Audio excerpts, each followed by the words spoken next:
Now, there's a push for the 4-day week. This thing that's been mooted for some time now, but it's gained traction lately, and I think it's something to do with the roundtable productivity thing that they're putting on next week. But how can we fit 5 days' work into 4 and still be productive? Well, let's point that question towards Steve Chandler, who's property development expert and managing director of Lefter. G'day, Steve. How are you? I am absolutely marvellous. No, that's good. Good to hear. Okay, 4-day a week and productivity. That seems to be an oxymoron. Oh, it's ridiculous, particularly in the construction industry. How the productivity has been plummeting ever since the beginning of COVID, and it's its lowest level for a long time. And here's the union saying, "Hey, let's drop back to a 4-day week, Hmm. but don't drop our pay, and everything will be right. No worries, mate." But it's not only the construction industry; it's in every industry. I mean, what about on the farms? What about the agricultural section? Oh, yeah. Now, how do the people who work the land not work a 7-day week? It's impossible. Hmm. Hmm. So yeah, I suppose if ridiculous. you're a landowner, that's one thing, but to employ people on the farm, yeah, and the transport industry, they've got to cart stuff around the countryside, our foodstuffs, everything else. Yeah, we live we Well, I can't we work live with today. I people can't work working today. every day of the week, don't we? Well, that's Yeah. right. I mean, you can't just sort of hold up things because, oh, hang on, I've worked 4 days now. I'm not going to work anymore till Monday. No, it can't work. Perhaps the idea is everything is done in shifts like they do in the mines, where it's fly in, fly out, where one team is there for a week and then the next team takes over for the next week, and it's sort of job sharing effectively.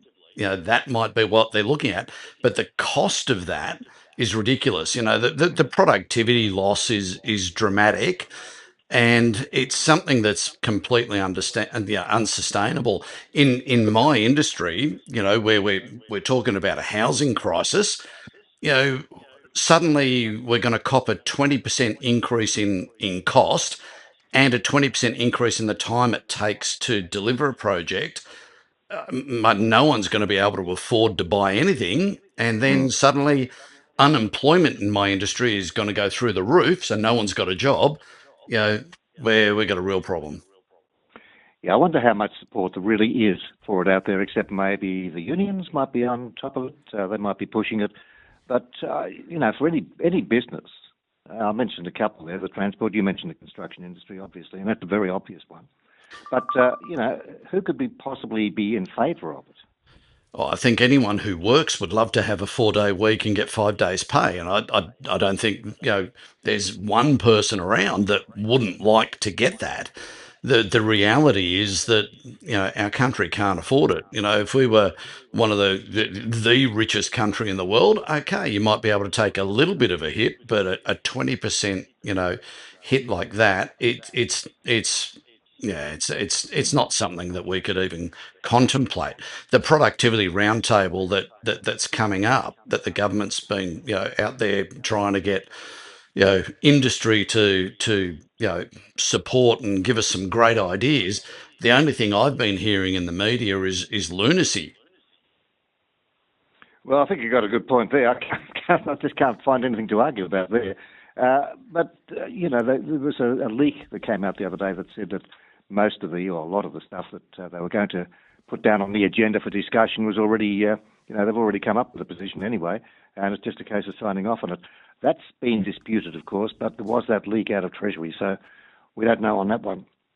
Yeah, look, it's also bit of clever politics to get the unions to come out and make all these outrageous statements, and the Victorian government talking about having 2 days a week work from home.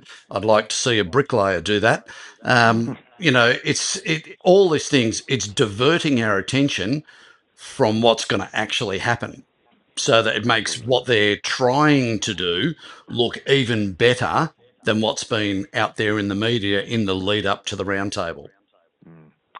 All right, Steve, we'll leave it there, but I do thank you for sparing time this afternoon. Take care. Have a good weekend. Thanks for having me.